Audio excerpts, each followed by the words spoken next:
Good morning, everyone. I hope you all are good and I hope you have studied all the previous lectures thoroughly. We have been doing chapter 6, that is retirement or death of a partner. So far, we have completed 4 sums or illustrations, I can say. The last illustration that we did was illustration 20. And in today's lecture, we are going to start with illustration 21. This is the first lecture for illustration 21. And the new topics for today are given on your screen. Other than this, the entire sum remains same. As I said, in every sum, you will be provided with the minor variations or say twisted adjustments. The remaining things remain constant. It is about the adjustments of revaluation of assets and liabilities, the valuation of goodwill, etc., etc. So in today's sum, the first new topic is that the share of retiring partner is to be distributed among existing partners in the given ratio. That means in the given question, you will be instructed that how you are supposed to distribute the share of retiring partner among existing partners. This will be more clear when we'll actually do the adjustment. Alright? And the second new thing, this is not completely new. Sorry, this was also a part of the illustration done previously, that is illustration 20. But the only change in this adjustment is that you are supposed to give the effects for the changes taking place in the amount of capital in current accounts of partners instead of bank or cash account. If you all remember, in illustration 20, they had instructed us that we are supposed to keep the capital of the partners in new profit and loss sharing ratio, and the changes related to that is the adjustments, should be made through bank. Here it is to be made through current account of partners. Alright? So these are the new topics for today. Other things remain constant. And you should watch this video lecture till end for complete understanding. Alright? Then, this is your question. It is illustration 21, which is given on page number 243 of your textbook and is also presented on your screen. Yes, there are 3 partners. Please pay attention to the question. It is L, M and N are partners of a firm. They share their profit and loss in the ratio of 40%, 30% and 30%. I mean, it's not the ratio. We are going to convert it in the ratio, which simply is 4:3:3. This is the old ratio and this is the balance sheet, old balance sheet. Fine, these are the adjustments provided. We are supposed to solve these many adjustments for today, of which the first adjustment and the 6th adjustment is new. Twisted, I can say. Other than this, all the adjustments are similar to the previous sums that we have done, even in chapter 5 or say chapter 6. We are supposed to prepare necessary accounts, of which first is revaluation account. Then it is, of course, partners' capital accounts. In your given balance sheet, there is no mention about the current balances of partners. I mean balances of current accounts of partners. That is the reason we have not prepared current account here. Finally, we have a new balance sheet, and thereafter the necessary working notes, of course. Yes? So this is your sum, and let us start. So you are going to prepare 2 accounts and a balance sheet. I hope you are having your writing book with you and other essentials, and most important of all, the textbook. You should also have your calculator. Fine then. Very first step, that you have to decide which accounts you are supposed to prepare. That we have already seen: revaluation account, partners capital accounts, and a balance sheet. Alright, no journal entries. The next step is you will write down the opening balances. Here I can see the opening balance of partners, the opening balance of capital accounts of partners. Yes, it is to be written in partners capital accounts. On credit side, the very first thing mentioned, if you can see. Yes? Fine then. They have not prepared cash account because there are no such adjustments related to cash account, and hence the opening balance of cash account cannot be recorded. The next step is all the adjustments. Let us start with the first. There are 3 partners, L, M and N. M is a person who retires. The first adjustment says N's share is to be distributed between L and N in the ratio of 3:2. Understand this. In each and every sum, the third or fourth step I can say, is that you are supposed to obtain gaining ratio. And how do you obtain that? It is new share minus old share. Yes?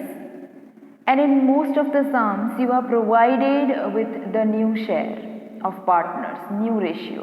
Old ratio is always mentioned. And even in the adjustments, you are provided with the new ratio most of the time.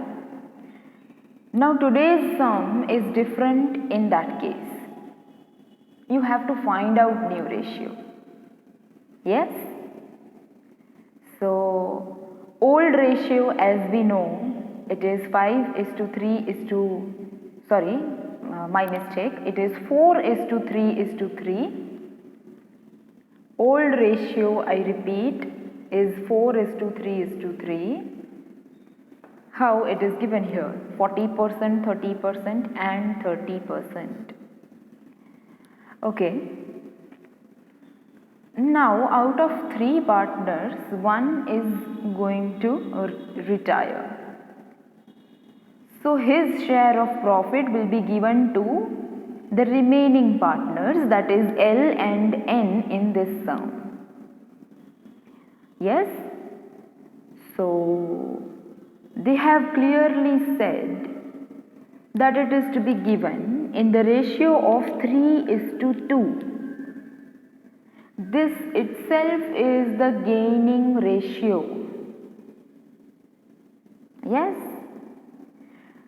In the previous sums, each and every sum you have obtained gaining ratio by applying the necessary formula, which is new share minus old share. But here they have directly said that the gaining ratio is 3:2. Yes? So there does not arise any question of finding out gaining ratio. Alright? Fine then. Let us start with the second adjustment. Bad debt of rupees 8,000 is to be written off, and provision for bad debt is to be kept at 10%, and provision for discount reserve is to be kept at 5% on debtors. The addition of discount reserve in this adjustment is a new thing, but not completely. This adjustment has been already taught in Standard 11th Annual Accounts of Sole Proprietorship. Yes, if you remember. Fine then, we'll revise this, we'll solve this. Let us check the position of debtors. It is 80,000. And if you will see on credit side of your whole balance sheet, it is 10,000 as bad debt reserve. The value of debtors is 80,000 and bad debt reserve in the old balance sheet is 10,000. Yes, and the adjustment says that you have to write off 8,000 as bad debts. Yes, so we are already having a reserve of 10,000 and bad debt can be written off from bad debt reserve. Simple. So what is the amount of bad debt reserve available with you now? Obviously 2,000. Try to understand. I'll repeat this. The position of debtors is 80,000 here. Bad debt reserve is 10,000. Your adjustment says write off 8,000 as bad debt. The first part of an adjustment, it is having 3 parts. Your second adjustment has 3 parts. We are dealing with the first one. Yes? So bad debt reserve here on credit side you have 10,000. Out of this you have to write off 8,000 as bad debts. So tell me what is the amount of bad debt reserve available now? Of course, simply 2,000. Yeah? Further they say that you are supposed to keep bad debt reserve, that is provision for bad debt, at 10%. For this we will check the new balance sheet to make it more clear. The calculation is presented there here. Balance sheet asset side, debtors inner column you can see 80,000 minus 8,000 as per your adjustment. This is bad debt. So 80,000 minus 8,000 necessarily gives you 72,000. Alright?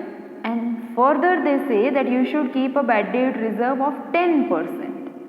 So what is the 10% for 72,000? 7,200 of course. So then 72,000 minus 7,200 gives you 64,800. Yes? And on which you are supposed to keep a discount reserve of 5%. 5% for 64,800 is 3,240 as mentioned in the new balance sheet. Yeah? I can repeat this. Please hold your textbook if you have right now. Page number 244.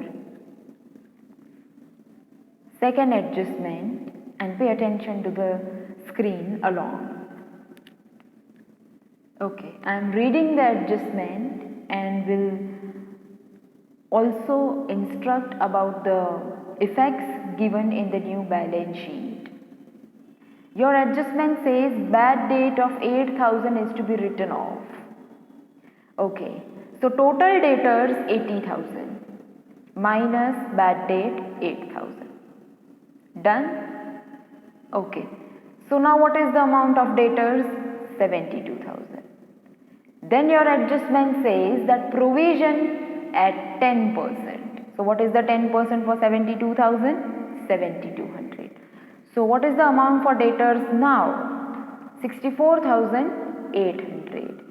Further, still your adjustment says that 5% discount reserve. So what is the 5% for 64,800? It is 3,240. Hope I am clear now. And the net amount is written in the outer column, which is 61,560. Now let us talk about the second effect from the very beginning of this adjustment. Okay. So bad debt, you will say, ma'am, it is a loss. So it is to be written in revaluation account and on debit side. You are right.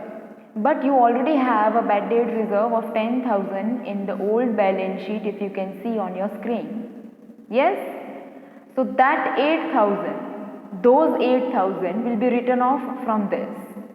Yes? So now your bad debt reserve is 2,000. Available with you, I mean. Yes?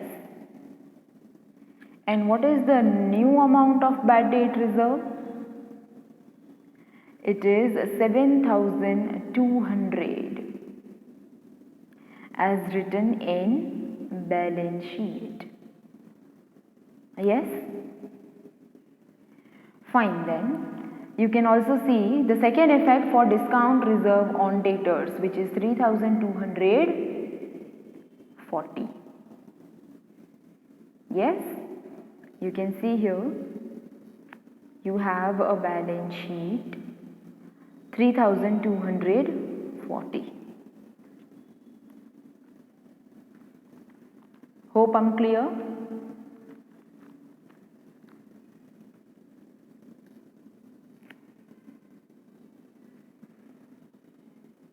Yes, 3,240 is the second effect of discount reserve on debtors, and 5,200 before that is the amount of bad debt reserve.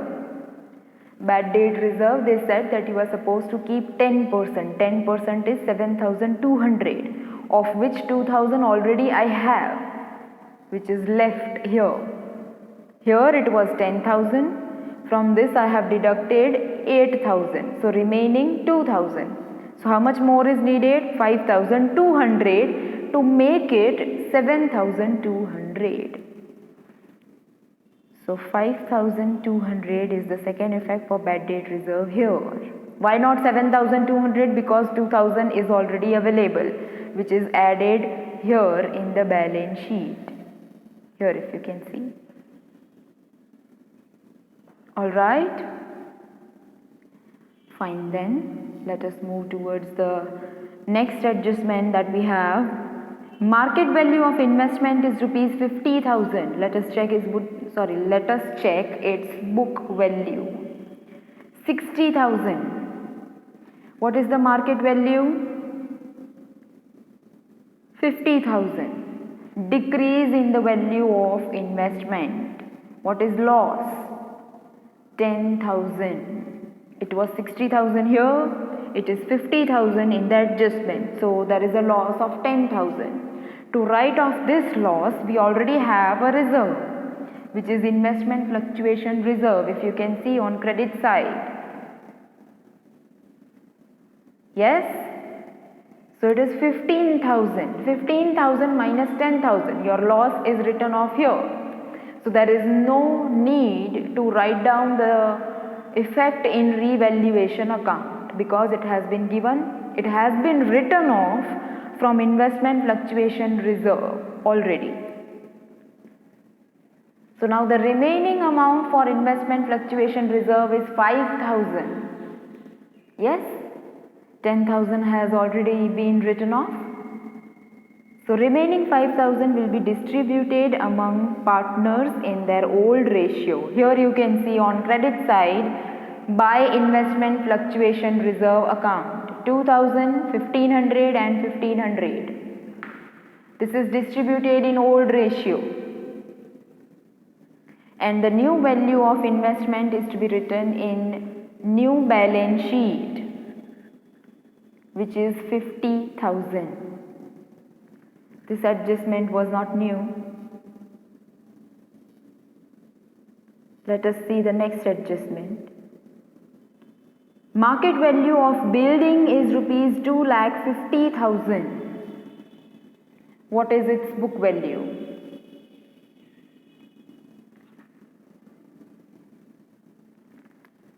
The book value of building is 2,20,000. What is its market value? 2,50,000. Of course, the value of an asset has increased here. So increase in the value of an asset is to be credited to revaluation account. So 2,50,000 minus 2,20,000 gives you 30,000, which is written on credit side of revaluation account. Alright? And the new value of building to be written in new balance sheet, which is 2,50,000. If you can see, just after the investments it is written. Fine. Let us see which is the next adjustment. Yes, here it is, adjustment number 5. Write off rupees 1,560 from furniture. Write off means definitely you are going to decrease the value of an asset, and decrease in the value of an asset is to be written on debit side of revaluation account. Just the way you write increase in the value of an asset on credit side, decrease in the value of an asset is to be written on debit side of revaluation account. So to furniture account 1,560. And the new value will be written in new balance sheet. Before that, let us check what is its old value. Furniture is 30,000, and of which 1,560 is to be written off. So the new value is 30,000 minus 1,560, which is 28,440, just below the building on asset side of new balance sheet. Is that clear? Okay.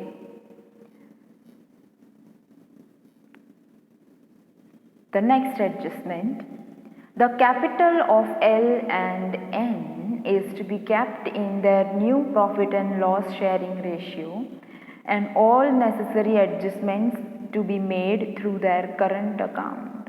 This is the new topic that I have mentioned in the beginning of this lecture. Here it is. The capital of existing partners will be kept in new ratio, and the adjustments to be made through their current accounts for this.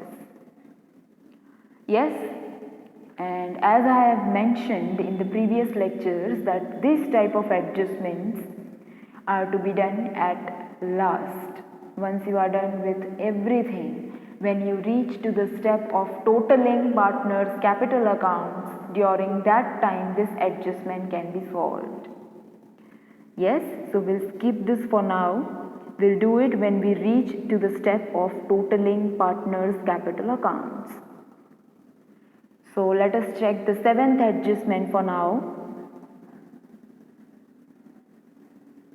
The value of goodwill of the firm is rupees 50,000. Again, not a new adjustment. The value of goodwill of the firm is rupees 50,000, which means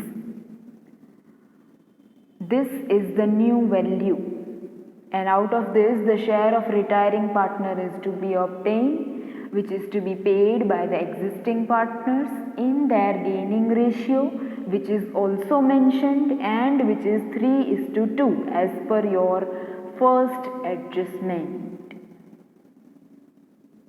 Extremely simple. Let us come to the working notes for this that you have in the sum. It is given on page number 245 of your textbook, if you want to see, and you can also pay attention to the screen. Fine. Distribution of goodwill is what we are dealing with right now. Old ratio of L, M and N is 4:3:3. We know this. Share of M to be distributed between L and N in the ratio of 3:2. This is your first adjustment, and this says this is gaining ratio. Okay? Now the share of retiring partner in goodwill. Again a simple thing. M's share of goodwill. What is the new value of goodwill? 50,000. What is the share of M? M is the second partner, and as per old ratio, his share is 3/10. 4 plus 3 is 7. 7 plus 3 is 10. Alright. So 50,000 into 3/10 gives you 15,000. Now 15,000 of course is to be given to retiring partner by existing partners in gaining ratio, and here we have the journal entry. The existing partners capital accounts debit to retiring partners capital account credit. So L's capital account debit 9,000. How? 15,000 into 3/5. We are calculating it with gaining ratio. Gaining ratio is 3:2. So 15,000 is to be paid by L and N in the ratio of 3:2.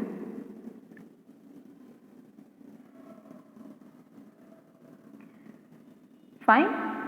So N's capital account is 6,000 to M's capital account debit. To M's capital account. Debit has been printed by mistake over there. So 15,000 credit in the capital account of M. Alright, let us post this journal entry. This journal entry is same in each and every sum. Yes? So we are going to post this in partners capital accounts here. Our journal entry is L and N are debited and M is credited. So the one who is credited in journal entry will be written on debit side in the process of posting. So debit side, if you will see, it is written to M's capital account, amount in the column of L and N. 9,000 and 6,000. And on credit side, if you will see, it is by L's capital account and by N's capital account, amount in the column of M. This simply means that the amount has been credited in the column of M by L and N. This is the reason that their names have been mentioned on credit side and the amount has been written in the column of M. This simply means that the amount which has been credited in the column of M, which is 9,000 and 6,000, has been credited by L and N. Yes, the same logic applies on debit side as well. Yes, I have been explaining this journal entry, the calculations and the posting in each and every lecture. You should be able to solve this on your own by now. Yes? Fine then. So we are done with the adjustment number 7. And we are still left with the adjustment number 6 and 8. 6 can be done at the end. This is the reason we have skipped it. And also 8th is remaining, that we are going to continue in the next session. So that's all for today. You should practice this sum till what we have completed. Yes, along with the working notes, obviously in your fair books. This is your homework for today. Listen to me carefully. You are supposed to solve this sum only till what it is done. Fine then, we'll see you all in the next lecture. Stay home, study well.